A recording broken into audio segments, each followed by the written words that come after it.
بے عقل بن جاتا ہے، سمجھنے کی کوشش نہیں کرتا، وہ زمین پہ چڑھنے والے ہر جانور سے بدترین ہے۔ وَلَوْ عَلِمَ اللَّهُ فِيهِمْ خَيْرًا لَأَسْمَعَهُمْ، اور اللہ تعالیٰ فرماتے ہیں کہ اگر ان کافروں کے اندر اللہ تعالیٰ کو کوئی بھلائی معلوم ہوتی تو اللہ تعالیٰ ان کو بھی احکامات سنوا دیتے۔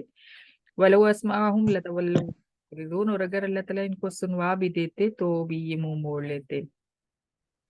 یعنی اللہ تعالیٰ جانتے تھے کہ یہ جتنے بھی کافر کفر کی حالت میں اس جہان سے جا رہے ہیں، ان کے اندر انابت نہیں ہے، ان کے دل میں اللہ تعالیٰ کی اطاعت کا جذبہ نہیں ہے، اس لیے اللہ تعالیٰ نے ان کو احکامات سننے سے ہی محروم رکھا۔ یا ایھا الذین آمنوا استجیبوا للہ وللرسول، جنگ کا تیسرا قانون اللہ تعالیٰ نے بتایا کہ جب بھی اللہ تعالیٰ اور اس کا رسول تمہیں جہاد کے لیے بلائے تو اس پکار کو قبول کیا کرو، فوراً آیا کرو۔ اور لما یحییکم، جہاد کے لیے یہ صفت اللہ تعالیٰ خاص طور پہ بیان فرمانے کہ وہ جہاد، وہ جنگ جو تمہیں زندگی بخشتی ہے۔ اب دیکھنے میں تو لگتا ہے کہ بہت لوگ مارے گئے، بہت شہید ہو گئے، بہت شہادتیں ہوئی، لیکن آخر میں کیا ہوتا ہے؟ اس جہاد کا نتیجہ کیا ہوتا ہے؟ کہ ہمیشہ ہمیشہ کے لیے امن آ جاتا ہے۔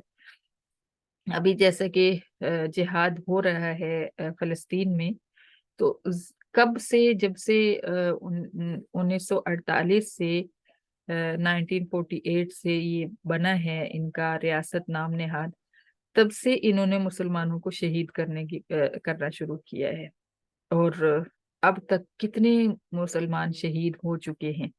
لیکن اب انشاءاللہ اللہ تعالیٰ مسلمانوں کو فتح دیتے ہیں، تو اگرچہ اب کی شہادتیں بہت زیادہ ہیں، لیکن آئندہ جو ہے پھر وہ جو پچھلا پوری ہسٹری میں تکلیفیں اٹھائیں اور اپنے بچے قربان کیے اور اپنے جوان قربان کیے، وہ بات ختم ہو جائے گی اور ہمیشہ ہمیشہ کے لیے امن آ جائے گا۔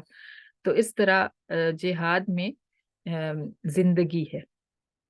جہاد کو خاص طور پہ اللہ تعالیٰ نے فرمایا کہ جہاد تمہیں زندگی بخشتا ہے، اور قرآن کی طرف بھی مفسرین نے اس کا اشارہ لکھا ہے۔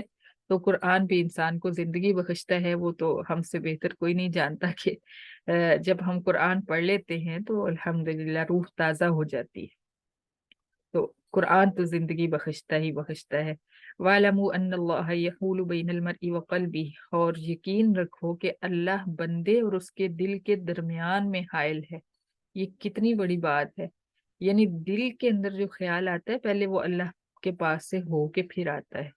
تو ہم کیا سمجھتے ہیں کہ ہمارے اندر کیا کیا غم، پریشانیاں، باتیں چل رہی ہیں کہ کسی کو پتہ ہی نہیں ہے، لیکن یہ پتہ ہونا چاہیے کہ بندے تک پہنچنے سے پہلے وہ اللہ تعالیٰ کے پاس پہنچتا ہے، پھر بندے تک پہنچتا ہے۔ وہ خیال جو بھی جس ٹائپ کا بھی ہو، چاہے کوئی پریشانی ہو، دکھ ہو، ایمان ہو، توکل ہو، اللہ تعالیٰ پر بھروسہ ہو، ہر چیز آپ کے اندر جو چل رہی ہوتی ہے وہ اللہ کے پاس سے ہو کے آپ کے دل تک پہنچتی ہے۔ وَأَنَّهُ إِلَيْهِ تُحْشَرُونَ، اور یقین رکھو کہ اللہ کی طرف بھی تم نے لوٹ کر جانا ہے، اکٹھے کیے جاؤ گے تو۔ وَاتَّقُوا فِتْنَةً لَا تُصِيبَنَّ الَّذِينَ ظَلَمُوا مِنكُمْ خَاصَّةً، اور عذاب سے ڈرایا گیا ہے کہ اس عذاب سے ڈرو کہ اگر وہ تم پر آ گیا تو پھر تم میں سے صرف ظالموں پر نہیں پڑے گا، پھر بے گناہ بھی اندر مارے جائیں گے۔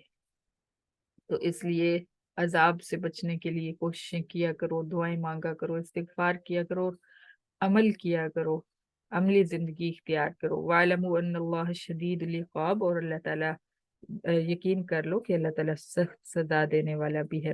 وَاذْكُرُوا إِذْ أَنْتُمْ قَلِيلٌ مُسْتَضْعَفُونَ فِي الْأَرْضِ تَخَافُونَ أَنْ يَتَخَطَّفَكُمُ النَّاسُ، اور اس وقت کو یاد کرو جب تم زمین میں بہت زیادہ کمزور تھے اور تمہیں ہر وقت یہ ڈر لگا رہتا تھا کہ لوگ تمہیں اغوا کر کے لے جائیں گے۔ یعنی مکہ میں جب تم کمزور تھے، لوگوں کی ماریں کھا رہے تھے، کوئی بھی تمہیں آ کے گھر سے کھینچ کے باہر نکالتا اور پٹائی شروع کر دیتا، تو کیا ہوا؟ فَآوَاكُمْ وَأَيَّدَكُمْ بِنَصْرِهِ، اللہ تعالیٰ نے تمہیں مدینہ میں جگہ دی اور اپنی مدد کے ساتھ تمہیں مضبوط کر دیا۔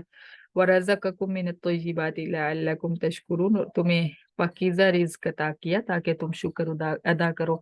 یا ایھا الذین آمنوا لا تخونوا اللہ والرسول وتخونوا اماناتکم وانتم تعلمون، جنگ کا یہ چوتھا قانون ہے کہ جنگ کے دوران اللہ اور اس کے رسول کے ساتھ خیانت نہیں کرنی، کسی بھی قسم کی، مال غنیمت میں ہو یا اللہ کے احکامات میں ہو۔